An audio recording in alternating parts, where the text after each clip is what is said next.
What up? This is Slaine from the Coca Nostra, and right now you're rocking with Breaking Records Radio. Hey yo, it's your boy Monster Man Rocco. It's your boy Swagger Rock. This is Snack the Ripper. You have to go to don't know. This is Master Ace. You are now rocking with the best. Breaking Records Radio. Breaking Records, man. Breaking Records Radio. Breaking Records Radio. Breaking Records. Breaking Records. Breaking Records Radio. Let's go. Breaking Records Radio. Breaking Records Radio. Breaking Records, man. Radio is like the place to be. I don't fuck strange music, man. Breaking Records Radio and the place to be. You know what it is. Your host Maloney, and I got a very special guest with me right now. I got the man Slaine. What's up, man? How you doing? I'm good, man. How you been doing, my man? Not bad. Staying busy. Yeah. Wrapping up this tour with La Coca Nostra in Canada. Album comes out 22nd. Yeah. So. Got the one-day album on the way. Yes, sir. Hey, that's dope, man. And so what actually, I got a chance to listen to the album today. James sent it along to me. Really liked the album. Okay. Really dope, man. One thing I noticed with it, I feel that you kind of, I don't want to say you went with a current sound for some of the album, but you definitely touched on some more, there's kind of some more new school kind of production on there than I'm used to hearing kind of from you. I think I saw a couple comments about that. I mean, it wasn't intentional. Yeah.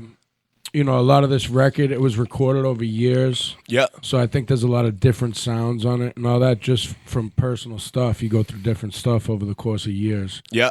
And, some of it I wrote without beats.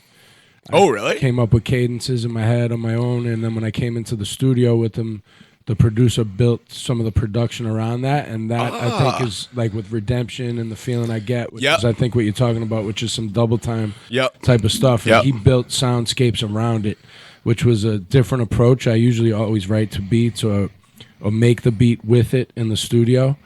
And that was like an interesting way to do it too, because I felt like I was getting certain rhythms in my head and stuff like that, and I was just going with them. And then when he built it around it, it felt so perfect, the production around it. So that's really dope. Actually, that's cool too. That you actually you had the ideas written down and stuff, went in there and built the beats kind of around what you had. I even went in some of them. I would have half a song written and I would spit it, and then he would build the beat around it, and then I would continue writing it to the beat once it came.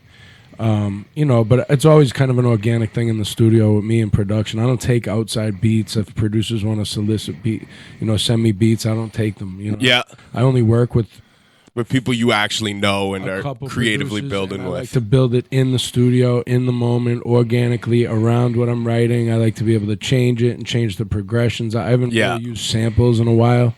That's actually another thing I noticed on the album. It seemed there might have been a few joints that I was like, that kind of sounds like a sample in there. Like I think joint 2, the drums before the extra drums hit and stuff like that. But for the most part, it did sound like it was a lot of original production on there. Yeah, I mean, musically, just growing through the years, I write really personal and dramatic stuff and stories, and I always want that to be building. And I want to build up.